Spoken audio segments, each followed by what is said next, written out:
Bismillahirrahmanirrahim. Assalamualaikum warahmatullahi wabarakatuh. Anak-anakku yang solih dan solihah, hari ini kita akan belajar tentang tema 7 kepemimpinan, subtema 2 pemimpin idolaku.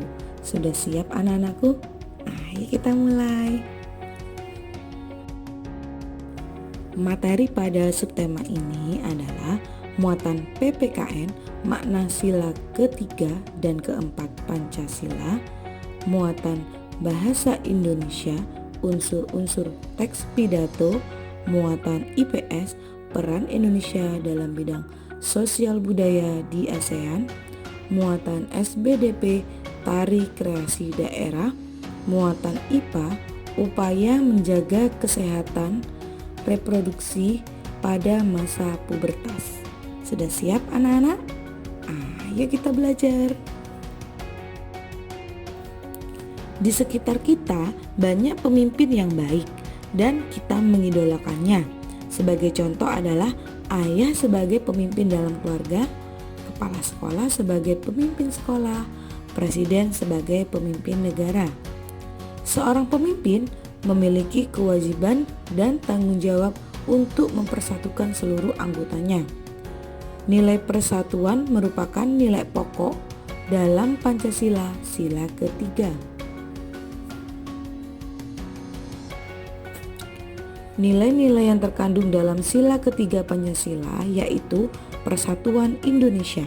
Yang pertama adalah sanggup dan rela berkorban untuk kepentingan bangsa dan negara. Yang kedua, mengembangkan rasa cinta kepada tanah air dan bangsa. Yang ketiga, mengembangkan rasa kebanggaan berkebangsaan dan bertanah air Indonesia. Yang keempat, mengembangkan persatuan Indonesia atas dasar Bhinneka Tunggal Ika. Yang kelima, memajukan persatuan dan kesatuan bangsa. Sebagai seorang pemimpin juga harus mengamalkan sila keempat yang selalu mengedepankan musyawarah mufakat.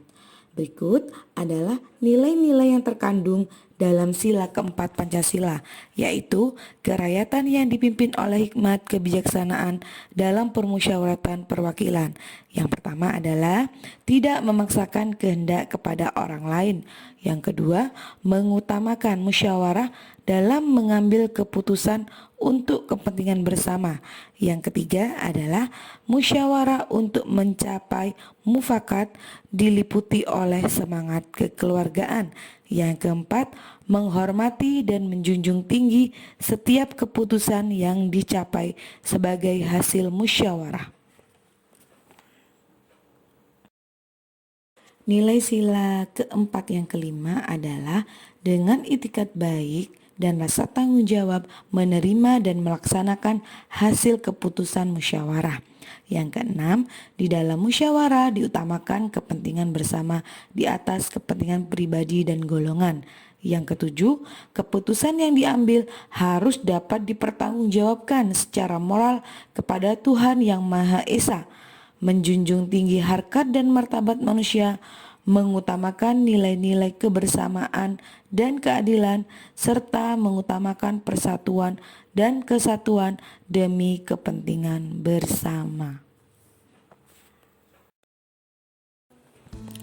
Biasanya dalam berbagai pertemuan atau acara resmi, para pemimpin akan menyampaikan pidato. Pidato merupakan kegiatan menyampaikan gagasan atau pemikiran akan suatu hal secara lisan di depan banyak orang. Teks pidato memuat apa saja? Ayo kita pelajari sekarang. Nah, teks pidato harus memuat hal-hal pokok berikut. Yang pertama, salam pembuka.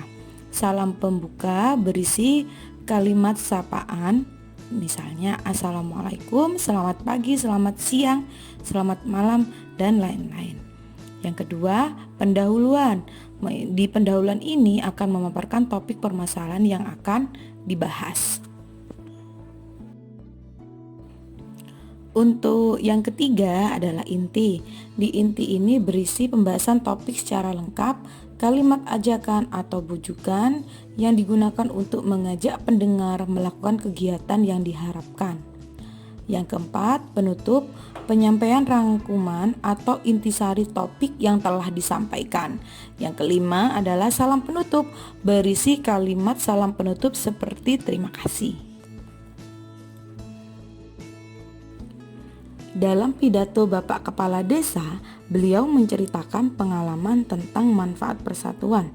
Semangat persatuan juga harus kita jaga dalam bekerja sama dengan negara-negara lain, misalnya di Asia Tenggara. Ayo pelajarilah peran Indonesia dalam kerjasama di bidang sosial budaya. Kerjasama dalam bidang budaya negara-negara ASEAN ditandai dengan pembentukan Komunitas Sosial Budaya Negara-negara ASEAN, ASEAN Social Cultural Community atau ASCC. Komunitas ini memiliki 4 bagian utama sebagai berikut. Yang pertama, mengelola dampak-dampak sosial dari integrasi ekonomi. Yang kedua, membentuk masyarakat yang lebih peduli dan berbagi untuk mengatasi isu-isu kemiskinan, keadilan, dan pengembangan sumber daya manusia. Yang ketiga, meningkatkan perlindungan lingkungan. Yang keempat, memperkuat dasar-dasar bagi ikatan sosial kawasan.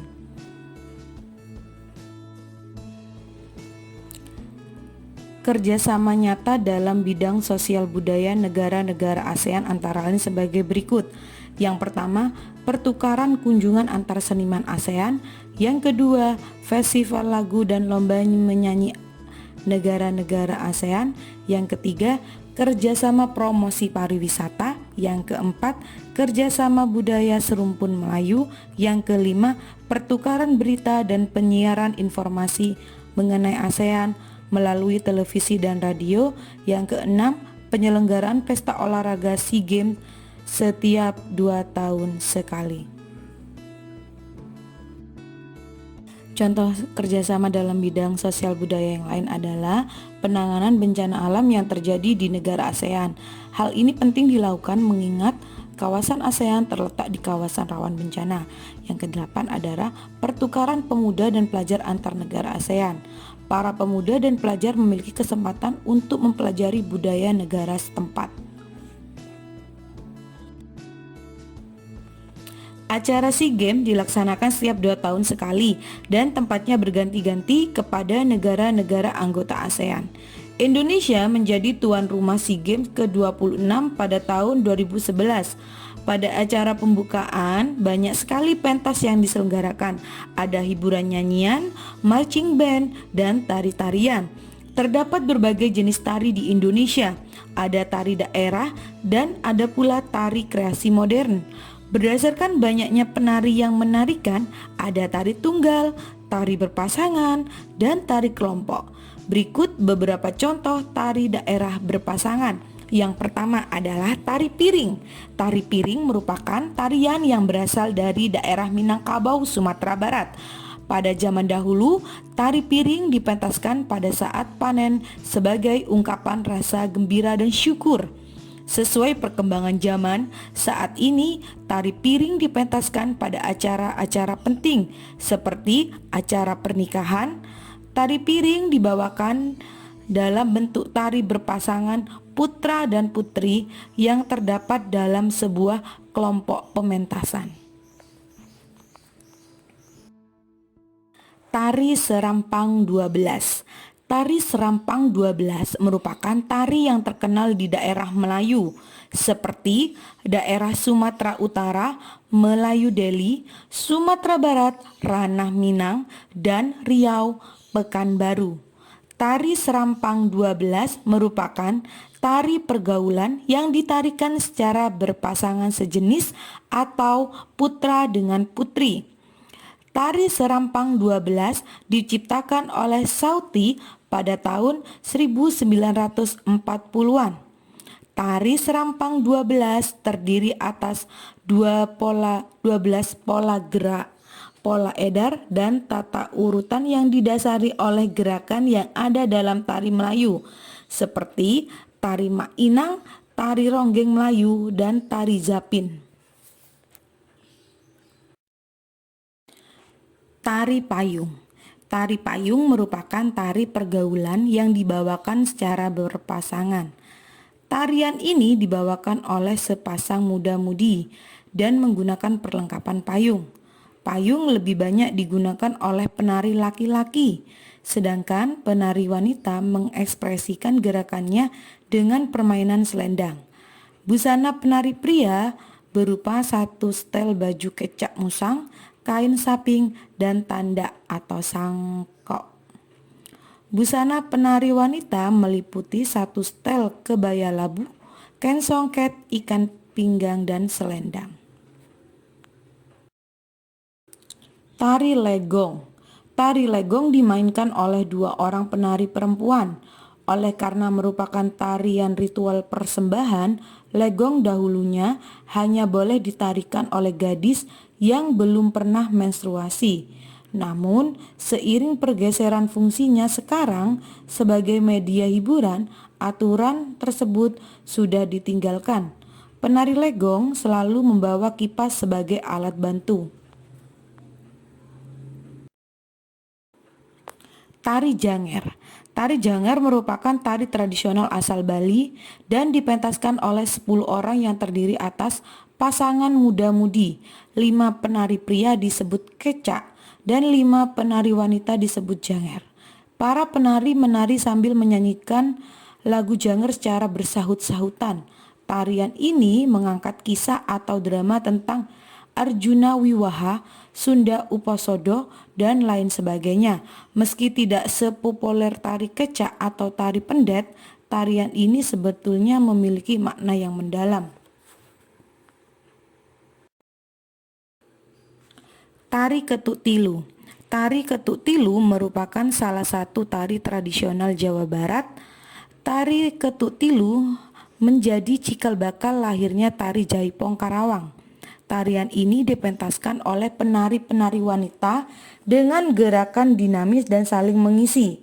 Gerakan yang dilakukan penari Ketuk Tilu diantaranya goyang pinggul, pencok muncit, gituk, dan geol. Nama Ketuk Tilu berasal dari bunyi tabuhan 3 buah bonang yang menjadi musik pengiringnya. Kendati cukup terkenal di masa silam, saat ini kepopuleran tari Ketuk Tilu justru kalah jika dibandingkan dengan tari Jaipong. Tari Bambangan Cakil. Bambangan Cakil merupakan tarian klasik yang terdapat di Jawa Tengah. Tari Bambangan Cakil menceritakan adegan perang seorang kesatria melawan raksasa. Kesatria tersebut bernama Janaka yang bersifat halus dan lemah lembut sebagai lambang kebaikan. Sebaliknya, raksasa bernama Cakil menggambarkan tokoh berkarakter kasar, sombong, dan beringas yang melambangkan kejahatan.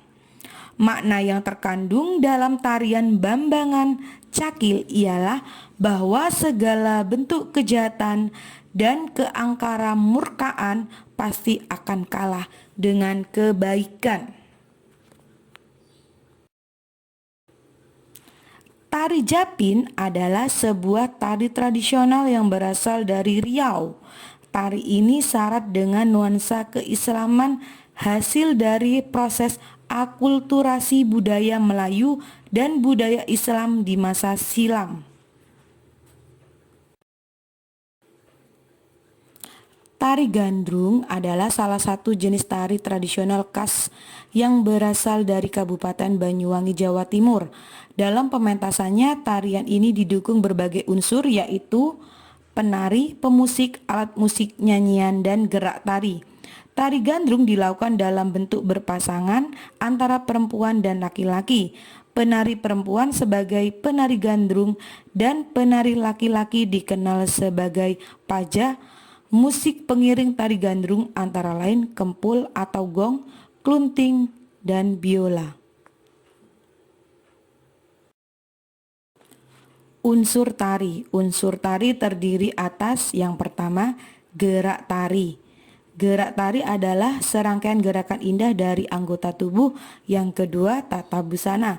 Tata busana tari meliputi semua pakaian yang dikenakan penari saat mempertunjukkan suatu karya tari di atas pentas sesuai peran yang ditampilkan. Unsur tari yang ketiga adalah tata rias. Tujuan rias wajah untuk mengubah tampilan wajah penari sesuai dengan jenis karakter tarian yang dibawakan. Yang keempat, iringan tari. Iringan tari dapat berupa permainan alat-alat musik modern atau tradisional. Yang kelima, properti tari. Properti tari dapat berupa selendang, kipas, topeng, piring, keris, tombak, tameng, atau benda-benda yang lainnya. Yang keenam, tempat pertunjukan. Tempat pertunjukan tari biasa disebut dengan panggung.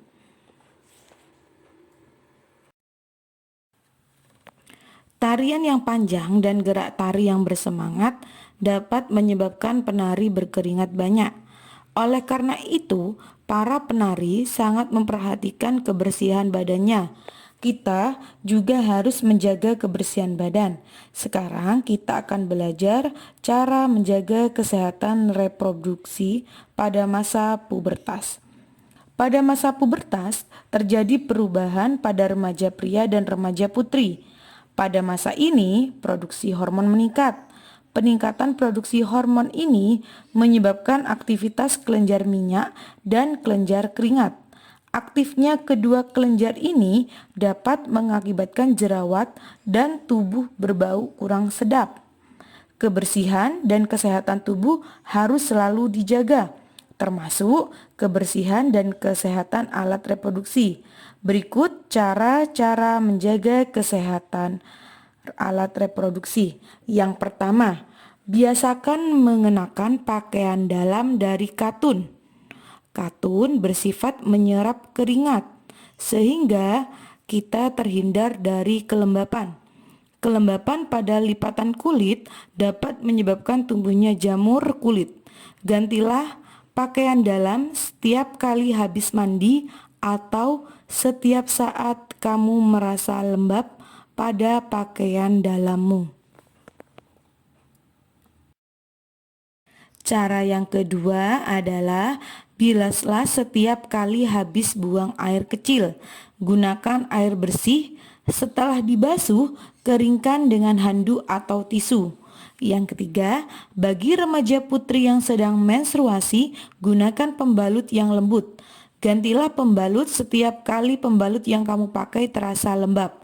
Gantilah minimal 4 kali sehari. Cara menjaga kesehatan alat reproduksi yang keempat adalah mandi dan menggosok gigi secara teratur. Yang kelima, mencuci muka secara teratur untuk mencegah atau mengurangi jerawat. Yang keenam, mengganti pakaian dengan pakaian yang bersih setelah selesai berolahraga. Yang ketujuh, konsumsi makanan sehat. Yang kedelapan, berolahragalah secara teratur. Remaja harus aktif secara fisik, setidaknya 60 menit setiap hari. Yang kesembilan, tidur yang cukup. Yang kesepuluh, memakai handuk yang lembut, kering, bersih, dan tidak bau atau lembab. Bagi remaja perempuan, bersihkan alat kelamin Anda setiap setelah buang air kecil maupun besar. Seka menggunakan tisu atau handuk bersih dari arah depan ke belakang supaya kuman yang dari anus tidak masuk ke dalam organ reproduksi kewanitaan. Yang ke-12, bagi remaja laki-laki harus menjalani khitan atau sunat. Menjaga pola makan pada masa pubertas. Menjaga pola makan dapat dilakukan dengan menyeimbangkan porsi makan dengan aktivitas fisik yang dilakukan untuk menghindari obesitas. Kita juga perlu mengonsumsi makanan yang beragam untuk mendapatkan gizi yang seimbang. Alhamdulillah, pembelajaran hari ini sudah selesai. Semoga pembelajaran hari ini bermanfaat. Tetap jaga kesehatan ya anak-anakku. Selalu pakai masker dan makan makanan yang bergizi. Sekian dari Ustazah. Wassalamualaikum warahmatullahi wabarakatuh.